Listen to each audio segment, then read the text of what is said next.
Dear students, आज के इस वीडियो में हम 2022 की दो ऐसी महत्वपूर्ण इंसिडेंट्स के बारे में डिस्कशन करेंगे जो कि कॉम्पिटिटिव एग्जाम्स के जीके के हिसाब से बहुत इम्पोर्टेंट है। नंबर वन है, ये स्पोर्ट्स से रिलेटेड है। आईसीसी की क्रिकेट कमेटी ने अभी हाल फिलहाल में एक नियम में बदलाव किया है T20 क्रिकेट से संबंधित, और वो बदलाव यह है कि यदि बॉलिंग करती हुई टीम जो शेड्यूल टाइम रहता है एक इनिंग में, जो टाइम फिक्स रहता है कि इतने टाइम में आपको पूरा 20 ओवर बॉल करना है, यदि वो नहीं करती है तो उससे रिलेटेड पेनाल्टी से संबंधित नियम में चेंजेज हुए हैं। और चेंजेज ये है कि बॉलिंग करने वाली टीम को जो लास्ट ओवर का बॉलिंग है वो फर्स्ट बॉल जो शेड्यूल टाइम है उस टाइम पे फर्स्ट बॉल डिलीवर हो जाना चाहिए। यदि बॉलिंग करने वाली टीम इस टाइम को एडहर नहीं करती है तो उस टीम को पेनाल्टी दिया जाएगा, और पेनाल्टी के रूप में यह रहेगा कि उस ओवर या उस बॉल के बाद जो शेड्यूल टाइम के बाद जितने भी बॉल डाले जाएंगे उसमें फील्डिंग रिस्ट्रिक्शन का पेनाल्टी रहेगा, जो कि अभी as on date T20 cricket में नियम है कि 6 ओवर के बाद बॉलिंग करने वाली टीम मैक्सिमम 5 प्लेयर को 30 यार्ड सर्कल के बाहर रख सकती है। बाउंड्री पे रखे या 30 यार्ड सर्कल के बाहर कहीं पे भी रखे। लेकिन यदि ये टीम बॉलिंग करते टाइम पे शेड्यूल टाइम तक लास्ट ओवर का फर्स्ट बॉल नहीं बॉल स्टार्ट कर पाती है तो उस टीम को एक प्लेयर जो कि 30 यार्ड से बाहर है, मतलब 5 जो थे उसमें से एक प्लेयर को 30 यार्ड सर्कल के अंदर में रखना पड़ेगा। इसका मतलब है कि उस टीम को बाउंड्री पे या 30 यार्ड सर्कल से बाहर मैक्सिमम 4 प्लेयर्स को रखने की परमिशन होगी, और ये रिमेनिंग जितने भी बॉल या ओवर उस मैच में बचे होंगे उसमें ये नियम उनको लागू करना पड़ेगा।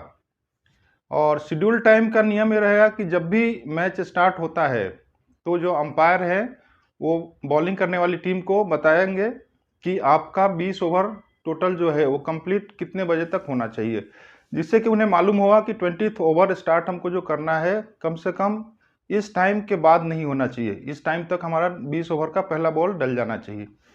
तो ये क्रिकेट के संबंधित एक नियम में बदलाव था।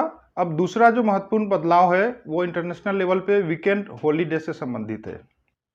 अभी हाल ही में 2022 में यूनाइटेड अरब अमीरात गवर्नमेंट ने एक नियम लागू किया है कि वहाँ अभी तक जो वीकेंड होता था वो फ्राइडे और सैटरडे होता था।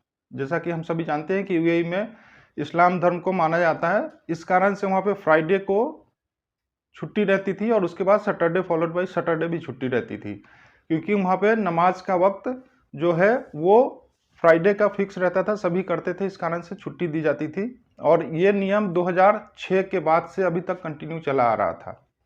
2006 से पहले कुछ दूसरे नियम थे, लेकिन 2006 में इम्प्लीमेंट हुआ था जिसमें कि फ्राइडे और सैटरडे वीकेंड के रूप में रखते थे। अभी यूएई गवर्नमेंट ने अपने पब्लिक सेक्टर जितने भी ऑर्गेनाइजेशन हैं, साथ ही स्कूल्स भी उसमें इंक्लूड हो गया है, उनके लिए एक नियम में बदलाव किया है 2022 में कि अब यूएई में जो वीकेंड होगा वो फ्राइडे आफ्टरनून के बाद स्टार्ट होगा। फ्राइडे आफ्टरनून के बाद वीकेंड स्टार्ट हो जाएगा, उस दिन छुट्टी रहेगी। सैटरडे और संडे भी हॉलीडे रहेगा। दैट मीन्स कि यूएई में अब जो वर्किंग डे रहेगा वो 4.5 डे का रहेगा। वो कौन सा रहेगा? Monday, Tuesday, Wednesday, Thursday 4 day हुआ, और फ्राइडे को टिल 12 PM तक वर्किंग आवर रहेगा। 12 PM के बाद नमाज के लिए छुट्टी दी जाएगी और वो नेक्स्ट वर्किंग डे जो है वो मंडे को होगा। इस बदलाव के पीछे कारण यह है कि यूएई गवर्नमेंट चाहती है कि जो ग्लोबल लेवल पे जो प्रैक्टिस है वीकेंड का, जिसमें कि बिजनेस भी इफेक्ट होता है, जैसे बैंकिंग्स का ले अपन, तो सारे कंट्री में यदि सैटरडे संडे हॉलीडे है तो उससे अलाइन करने के लिए यूएई गवर्नमेंट ने ये नियम लिया है कि जो इंटरनेशनल लेवल पे प्रैक्टिस है, जहाँ इंटरनेशनल प्रैक्टिस में सैटरडे संडे हॉलीडे है, तो वहाँ पे भी सैटरडे संडे हॉलीडे रखेंगे और फ्राइडे को हाफ डे रहेगा। इस नियम को लागू करने के लिए प्राइवेट सेक्टर के ऊपर कोई प्रेशर नहीं है, लेकिन गवर्नमेंट ने ये रिक्वेस्ट किया है प्राइवेट सेक्टर के लिए भी कि आप इस नियम का मैक्सिमम यूज करें, बेनिफिट ले, जिससे कि इंटरनेशनल लेवल पे आपका बिजनेस ग्रो कर पाए। तो ये दो महत्वपूर्ण चेंजेस थे जो 2022 में अभी जनवरी में हुए हैं। उम्मीद करते हैं कि आप की तैयारी अच्छी चल रही होगी और जीके से रिलेटेड जो भी क्वेश्चंस है आप अपडेटेड रहते होंगे। नेक्स्ट वीडियो में हम कोशिश करेंगे नेक्स्ट वीकेंड पे कि वीक के दौरान जो भी महत्वपूर्ण घटनाएं होती है उससे संबंधित अपडेट्स आपको हर वीकेंड पे देते जाएं।